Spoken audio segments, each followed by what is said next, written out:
இங்க பாரு கதிர், அப்பா ஒரு இக்கட்ல இருக்காரு.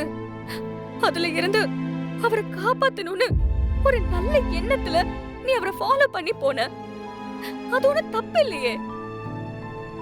அவர் இடத்துல இருந்து யோசிச்சாலும் அவர் பண்ணது எனக்கு தப்பாதான் தெரியுது. பாருதனா, மாமா தன் மனசுல ஒரு ரகசியம் இருக்கு, அதை யாரும் தெரிஞ்சுக்க கூடாதுன்னு நினைக்கிறாரு. ஆனா நான் ஃபாலோ பண்ணி வந்து அவரை வேவு பாக்குறேன்னு அவர் என்ன சந்தேகப்பட்டார்.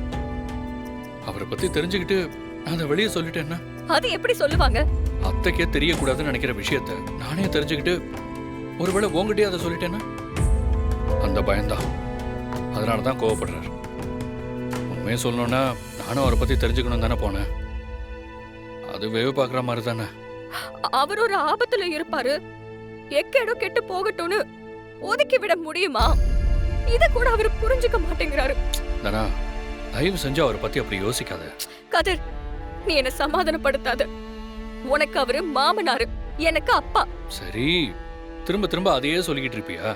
என் மனசு ஆறல கதிர். நம்ம எவ்வளவு கஷ்டப்பட்டு உழைக்கிறோம். அவர் மனசுல சின்னதா இடம் பிடிக்கணும்னு அவரு விரும்பி நாம அந்த வீட்டுக்குள்ள போகணும்னு தானே இவ்வளவு ஆசைப்படுறோம். ஆனா இனி அதெல்லாம் நடக்குமான்னு எனக்கு தெரியல. ஏய், ஏன் நடக்காது? இந்த பாரு, நம்ம கிட்ட முகம் கொடுத்து பேசாம இருந்த மனுஷன் இப்ப கொஞ்ச நாளா எவ்வளவு பிரியமா நடந்துக்கிறாரு. அதெல்லாம் சும்மா. ஏய், அதெல்லாம் இல்ல, அவருக்கு நடிக்கலாம் தெரியாது. அதோட எதையும் மனசுல ஒளிச்சு வச்சுக்கிட்டு பேசுறவர் கிடையாது அவரு. அதனால என்னதான் மாமா என்ன திட்டினாலும் என்னால அவர் மேல கோவப்பட முடியாது. நீதான் அவரை மெச்சுக்கணும். ஏய், என்ன சொன்னாலும் அதுக்கு ஒரு பதில் சொல்வியா? சமாதானம் ஆகவே மாட்டியா? இப்ப எப்படி சமாதானம் ஆக முடியும்?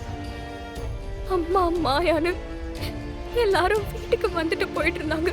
இப்போ அதுக்கு கூட முட்டை கட்டு போட்டுட்டாரு. ஏய், ஃபீல் பண்ணாததானா?